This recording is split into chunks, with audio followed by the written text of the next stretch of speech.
This is a production of World Video Bible School. To God be the glory.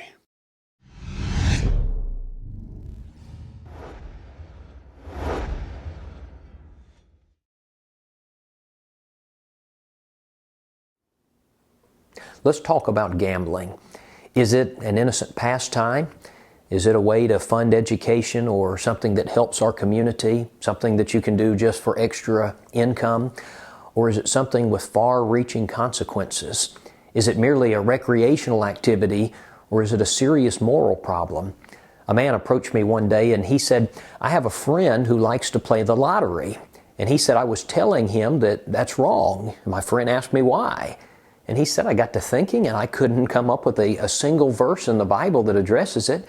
And so he said, I started searching and he said, quite frankly, there's not one. He said, I've always been told that gambling is wrong, but I can't come up with a single verse in the Bible that addresses this topic. Well, you know, it's true. There's no verse in the Bible that says, thou shalt not play blackjack. But it's not the case that the Bible doesn't address gambling.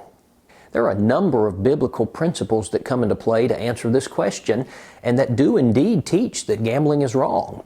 I want to go over some of these principles that I think clearly deal with this issue, because I've heard arguments at times that I thought were very weak. And I've heard people argue, well, gambling is wrong because the Bible teaches that we're to work for our money. Well, that's true. We are to work for our money to make a living. But you know, if that argument's taken at face value, it would also condemn someone giving you a gift.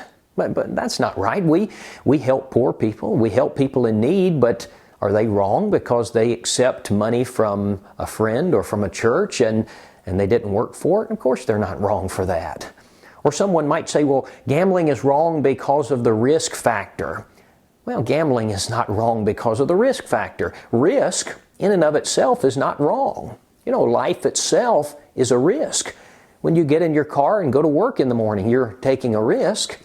Being a Christian is a risk, especially in the first century. Being a Christian was a risk. In the Bible, in Matthew chapter 25, the one-talent man was condemned because he wouldn't take a risk. When a farmer plants crops, he's taken a risk, but that doesn't mean that he has sinned. When a man buys stock in the stock market, that man takes a risk, but that doesn't mean that he's sinned. Risk is not what makes something sinful. And so we've got to be very careful about the arguments that we make. And I think oftentimes in Christianity, I believe the truth suffers because we make weak arguments. All right, let's begin by giving the definition of gambling. What are we talking about exactly? There are three basic elements of gambling. Number one, there's an uncertain, arbitrary event. Number two, there's the wager, something of value like money that's deliberately chanced on a particular outcome. And number three, there's a winner and there's a loser. And the winner wins at the direct loss of the other gambler or gamblers. And when you have all three of these things present, then you have gambling. Okay, let's talk about some of the reasons why gambling is wrong, some of the biblical reasons why gambling is wrong. Number one, covetousness. First, just ask yourself, what is it that motivates men to gamble? Just think about that for a minute. When I think about the question, what motivates men to gamble, two things immediately come to my mind: greed and covetousness. You know, in the Old Testament, under the law of Moses, one of the 10 commandments was, thou shalt not covet. And that means don't lust after, don't long for, don't desire something that belongs to somebody else. Exodus 20 and verse 17 said, you shall not covet your neighbor's house, you shall not covet your neighbor's wife, nor his male servant, nor his female servant, nor his ox, or his donkey, nor anything that is your neighbor's. Well, what about his money that's on the table? How are you going to sit around the table and gamble over a poker game and not violate this passage?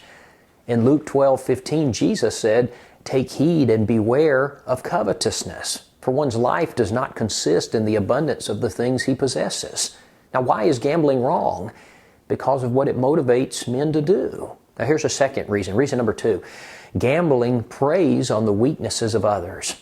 You know, Christian principles are just the opposite of this.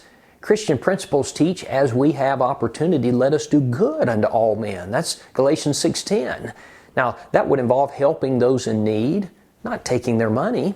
Christian principles teach us to help the poor and to feed the hungry, but gambling does the opposite. It steals from the poor and it robs the hungry. In fact, I have read that the busiest day in the Atlantic City casinos is the day after welfare checks are sent out. Now that means that people who can't afford it are in the casinos hoping to strike it big. And a gambler may win at the loss of one who can least afford it. It preys on the weaknesses of others. A disproportionate number of the people who play the lottery are very poor, and they take food out of their children's mouths hoping to win the lottery. In fact, one study found that the poor bet approximately 3 times the amount wagered by persons in the middle and upper income areas. Another study concluded that the lotteries in Connecticut and Massachusetts were equivalent. Now listen to this. They were equivalent to a state sales tax of over 60% on lower income groups.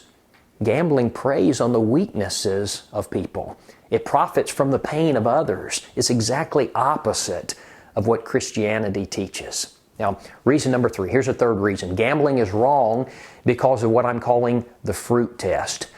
In Matthew 7:15-20, Jesus laid down a principle, a test by which every activity, every philosophy could be measured.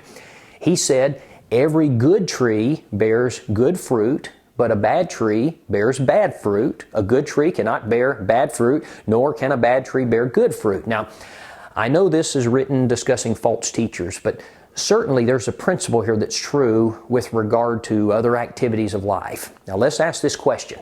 What kind of fruit does gambling produce? When legalized gambling arrives in a new community, does it raise the moral standards of that community? Does it help to lessen the hardships of families in that community? Or is it just the opposite? I want to tell you, it's just the opposite. I know that many times if you drive into a state that has legalized gambling, whether it be the lottery or a casino-filled strip or whatever, many times you will see the faces of $10 million winners smiling brightly on roadside billboards. And you might be tempted to think, this is a good thing. It's not a good thing. Gambling doesn't pass the fruit test. 8 months after casinos opened in Gulfport, Mississippi, the Gulfport Police Department noted the following. Now listen to this. Murder increased by 75%. Rape increased by 200%. Robbery increased by 311%. Assaults increased 64%. Burglary increased by 100%. Vehicle theft, 160%. 3 years after the casinos arrived, Atlantic City went from 50th to 1st in per capita crime. Well, what about the great state of Nevada, the home of Las Vegas, probably the gambling capital of the United States? I read that Nevada ranks 1st in suicide, 1st in divorce, 1st in high school dropouts, 1st in homicide against women, near the top of the list for gambling addictions, 3rd in bankruptcies, 3rd in abortion, 4th in rape, 4th in out-of-wedlock births, 4th in alcohol-related deaths, 5th in crime, 6th in the number of prisoners locked up, last in voter participation. Now somebody might say, well, all of that's not due to gambling. They have prostitution and drinking and other things that might be contributing. And I don't doubt that for a second. But isn't it interesting how these things go together? These statistics show a completely different billboard from the one that we mentioned just a few minutes ago. You can see very clearly gambling miserably fails the fruit test. All right, number 4. A fourth reason I would suggest that gambling is wrong comes from the Bible in Proverbs 13 and verse 11.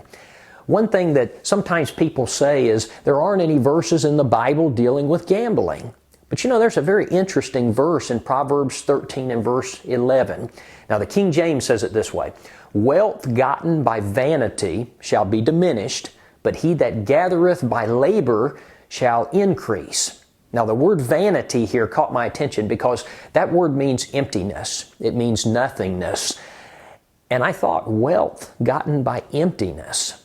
That sounds like gambling. And so I did some searching and I looked in some other translations. The English Standard Version says wealth gained hastily will dwindle, but but it has a footnote that says wealth gained by fraud. And I thought, again, that sounds like gambling. Another translation says wealth from get-rich-quick schemes quickly disappears. Wealth from hard work grows. Another translation says wealth from gambling quickly disappears. Wealth from hard work grows. I think there's a principle in this particular verse which directly reflects on gambling in a negative way. Now, here's another reason. Reason number 5, another argument against gambling, is that it's addictive. You know what happens to people when they win at gambling? Of course you do. They want to win again. They want more, and their greed and their covetousness gets out of control until it just takes control of their lives. Now, do you know what happens when people lose at gambling? Well, they gamble more because they want to win back what they've lost. It's addictive. That's the point. The Nevada Observer references one very interesting piece of information from the Center on Budget and Policy Priorities. It refers to gambling, listen to this, as being recession-proof. Now, what would that indicate? It would indicate that people gamble even when times are hard, even when they can't afford to do it. Why? Because gambling's addictive. You know, so many people fall prey to this addiction that we have organizations in this country such as Gamblers Anonymous. I read that one preacher in Texas said that in that state, in Texas, at least at this point in time, on the back of lottery tickets, there was a phone number for the Gamblers Helpline. Now that's very interesting to me. Well, he said he called the number and he asked them to send him some information about gambling problems. And very interestingly, according to this information he received, do you know what the biggest gambling problem was in Texas? It was the lottery. It led with 73%. In the Christian Courier, Wayne Jackson cites one study revealing that 43% of those who gamble have a tendency toward compulsion that results in their spending more money than they can afford to spend. One article that I was reading online referenced the Dallas Times-Herald from a number of years ago, and it discussed a pawn shop owner who had people who would come in and sell their artificial limbs. And in one case, a glass eye, and in one case, a man pulled out a gold tooth, more than one case, where they pulled out gold teeth with pliers to hock them for gambling money. Now, friends, that's addiction. 1 Corinthians 6 and verse 12, the Apostle Paul wrote, "I will not be brought under the power of any." Well, Paul, what do you mean by that? What did Paul have in mind when he said that? Listen to another version. Paul says, "I will not engage in any things which," now listen, "might get such a grip on me that I can't easily stop when I want to." But you know, that's the nature of gambling. Now here's a 6th reason. Reason number 6. Perhaps one of the most obvious problems with gambling is poor stewardship. You know, in Matthew 25, the Bible talks about the parable of the talents. And oftentimes when that parable is taught, it's used to teach that we should use our talents in the service to God. And certainly I don't think that's a misuse. We should use our talents in the service of God. But you know, in that parable, a talent refers to a unit of money, just like we might use the term dollar. And some people think that this is specifically a parable dealing with stewardship of our money. Well, whether that's the specific point or not, it certainly has an application. Now, the point of the parable is that God expects us to be good stewards of our money or our blessings or whatever it is that we possess. Now, the one-talent man was not a good steward. Now, how does gambling relate to stewardship? Let's talk about some statistics for a minute. The odds of winning the lottery, now of course it depends on where you play and a number of different factors, but I read that the odds vary from 18 million to 1 all the way to 120 million to 1. Neither one is good. It's not good either way. But would you consider this with me? And I'm going to use the big number here, 120 million to 1. The odds of being struck by lightning are 2,650,000 to 1. That means you're 45 times more likely to die from lightning strike than to win the lottery. You are 120 times more likely to die from flesh-eating bacteria than to win the lottery. The chances of playing golf with 3 of your friends and 2 of you getting a hole-in-one in the same hole are higher than winning the lottery. You're 1,200 times more likely to die from snake bite or bee sting than to win the lottery. If you drive 10 miles to purchase a lottery ticket, then you are 20 times more likely to be killed in a car accident along the way than to win the jackpot. Now, I read that 2 of the biggest lottery programs are Powerball and Mega Millions. Now, for Powerball, the odds of winning the jackpot with any given ticket are 1 in 146,107,962. Now, for Mega Millions, the odds are 1 to 175,711,536. These are higher odds than we were just talking about. The odds of winning either one of these is essentially zero. Now, what if you're your financial manager, your guy at Edward Jones or Charles Schwab Investments or whoever your broker is? What if he was sinking a certain portion of your retirement funds into a fund that had essentially zero chance, or a 1 in 175 million chance of being successful? Would you consider him to be a good steward, a good manager of your money? How long would it take you to fire him? You know, the lottery is sinful because the Lord is going to hold us accountable for our stewardship, for our management. I heard one man describe the lottery as a tax on people who don't know how to do math. Now, what did he mean by that? What he meant is that only people who can't understand the odds play the lottery. Okay, reason number 7. Gambling is wrong because of the influence principle. Now, Christians especially need to get a grip on this one, because this is something that even people in the world view as a vice. They treat gambling as a vice. It's an adult activity. In my home state of South Carolina, the law states that you have to be 18 years old to purchase lottery tickets. And you've seen the commercials. What goes on in Vegas stays in Vegas. And they show gambling and alcohol and other activities. You know, there's a reason that Vegas is called Sin City, and gambling's a big part of it. And if you have a person who's a Christian, and he goes out and he plays the lottery, he is devastating his influence. You know, in 1 Corinthians chapter 8, Paul wrote, "If food makes my brother stumble, I will never again eat meat, lest I make my brother stumble." 1 Corinthians 8:13. Paul was so concerned about his influence that he would never again do something, even something lawful he was talking about. He would not even do something lawful if it caused a problem, much less something that violates Christian principles, like gambling. In James 1:27, the Bible says that pure, undefiled religion involves, in part, keeping yourself unspotted from the world. You know, there's an old proverb that states, in a bet, there's a fool and there's a thief. And I would mention this, neither one does very well for my reputation. Now let's look at some of the objections that are made in defense of gambling. Now you know, just like I do, that despite all of these problems we pointed out with gambling, there are still some people who try to make arguments to defend it. Now, one of the arguments sometimes people will make is they'll say there's not a verse in the Bible that says not to. Well, we've already talked about that. There's not a verse in the Bible that says thou shalt not play blackjack, but there are many verses that condemn it in principle, and Proverbs 13:11, I believe, does mention it. Now, another argument that's made sometimes is, well, all of life is a risk. And so they say gambling is a risk, all of life is a risk. But again, gambling is not wrong because of the risk. You know, you might be involved in a bet that's a surefire thing, and there's very little risk, but it's still sinful. The risk is not what makes it sinful. Well, thirdly, someone might say, well, gambling is really no different from investing in the stock market. But you know, that's not true. The stock market is not an artificial risk. You profit or you lose based on economic performance of a company.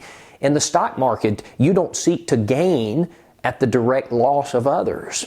In economic gain, all profit is by the exchange of goods and services. And in the stock market, there's a legitimate exchange taking place. Your money goes to work for you.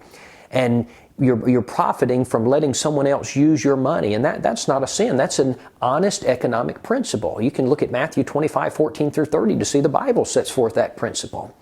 Number 4, sometimes people will argue, well, good comes from it. I want to tell you, this is a lie that so many states have been telling. Politicians put forth this argument when they're trying to legalize gambling, and you know how the lie goes. They say, well, we're going to use it for education. It's good for the economy.